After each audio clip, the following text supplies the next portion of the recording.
bisa aja bikin alasan. Ya Pak, nanti kita perbaiki, nanti orang sudah 3 minggu.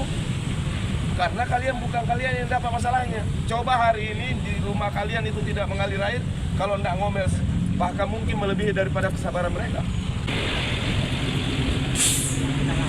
Luapan emosi Wali Kota Samarinda ini terjadi saat melakukan sidak di Simpang 4 Sempaja, Samarinda. Wali Kota yang awalnya ingin melihat upaya PDAM memperbaiki jaringan menjadi emosi saat melihat pipanya dipotong.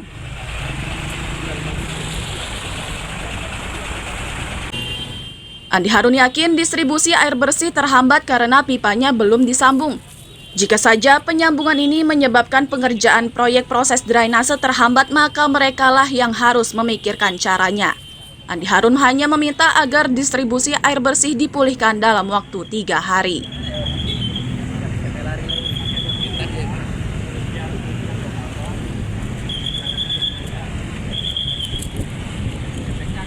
Dulu baru nimbung.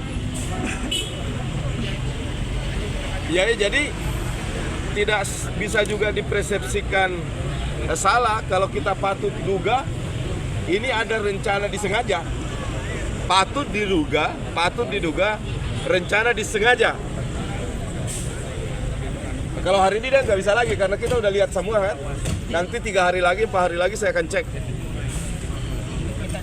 Nah, jadi selain PDAM kita bisa lihat bagaimana metodologi, cara, dan kualitas bekerja kontraktor itu.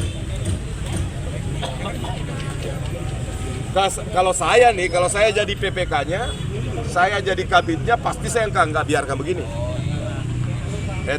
Tanya aja Pak Hendra sama Pak Novi itu, kabitnya sama PPK-nya, PU-nya itu semua. Kenapa dibiarin kerjanya model kayak gini? Kalian bisa lihat yuk. Lihatlah kerja kontraktornya tuh.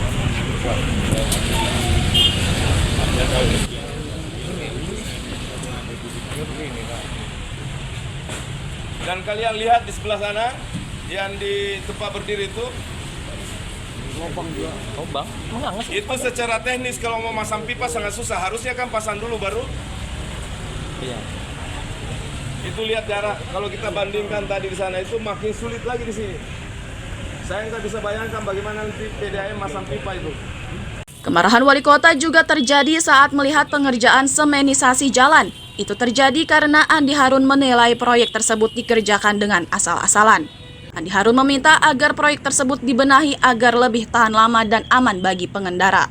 Amir Hamzah dan Iswanto melaporkan dari Samarinda.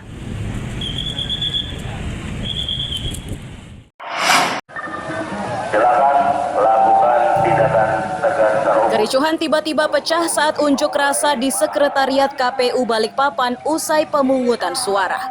Ratusan petugas yang disiagakan sempat kewalahan menghadapi pergerakan massa. Namun situasi tersebut tidak berlangsung lama. Petugas gabungan berhasil mengendalikan situasi dan menangkapi dalang kerusuhan. Kapolresta Balikpapan Kombes Pol Anton Firmanto menyatakan, situasi sepanjang Senin siang hanyalah simulasi. Ini mereka lakukan untuk kesiapan menghadapi berbagai kemungkinan saat pemilu. Dalam simulasi ini mereka melibatkan seratusan polisi dan tentara.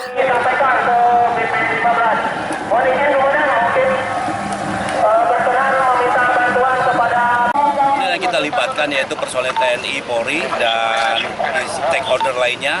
Total hampir ada 500 personil yang kita libatkan dalam kegiatan simulasi Sispam Kota ini.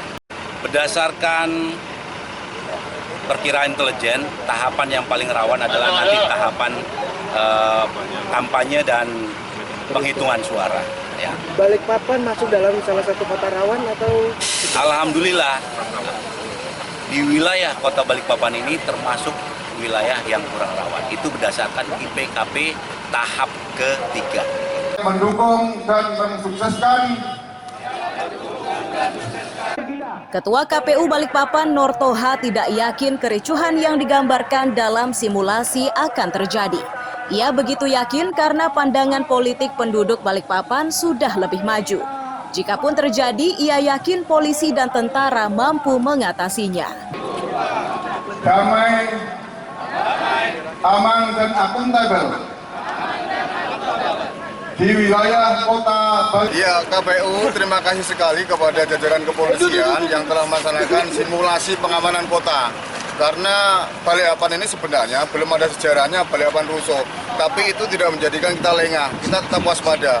Simulasi yang ada itu tidak menutup kemungkinan akan bisa terjadi. Makanya dengan kesiapan dari Polri, kami mengucapkan terima kasih sekali lagi. Segala sesuatu yang akan terjadi bisa terantisipasi.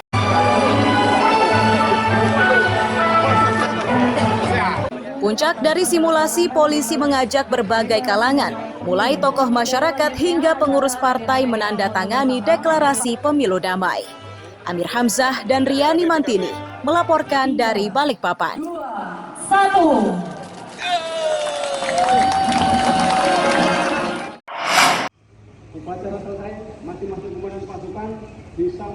Peringatan Hari Kesaktian Pancasila di Kutai Barat ini digelar melalui upacara bendera yang berlangsung di alun-alun Ito, Sendawar, Senin siang. Upacara ini diikuti mulai dari pegawai pemerintahan, tentara, polisi, dan pelajar. Sekretaris Kabupaten Kutai Barat, Ayonius, menyatakan peringatan Hari Kesaktian Hari Pancasila ini sangat penting. Tujuannya untuk mengingatkan generasi sekarang agar tetap mengetahui upaya para pahlawannya mempertahankan dan memperjuangkan Pancasila. Menurutnya, bangsa yang besar adalah bangsa yang menghargai jasa para pahlawannya. Upacara selesai.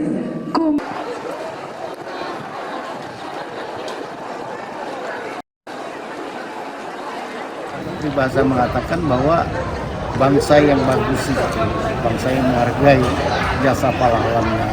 Nah, oleh sebab itu kita kaji kembali Hari Kesaktian Pancasila ini merupakan hari bersejarah, walaupun di berita dipelintir bahasa-bahasa yang dianggap tidak ada, tapi mari kita tidak usah mendengarkan itu, tapi kita kembali ke sejarah itu, karena kita lihat sendiri betapa perjuangan yang sudah dilakukan dalam rangka mengamankan Pancasila itu.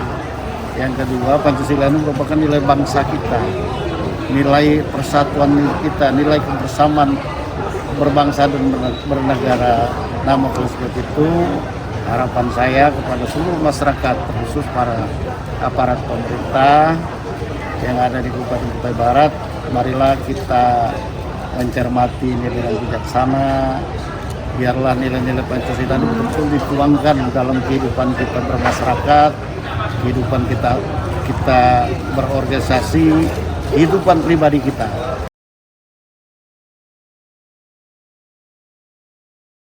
Sementara Kutai Barat saat ini diliputi kabut asap. Diduga kondisi tersebut terjadi akibat kebakaran hutan dan lahan. Amir Hamzah dan Danis melaporkan dari Kutai Barat.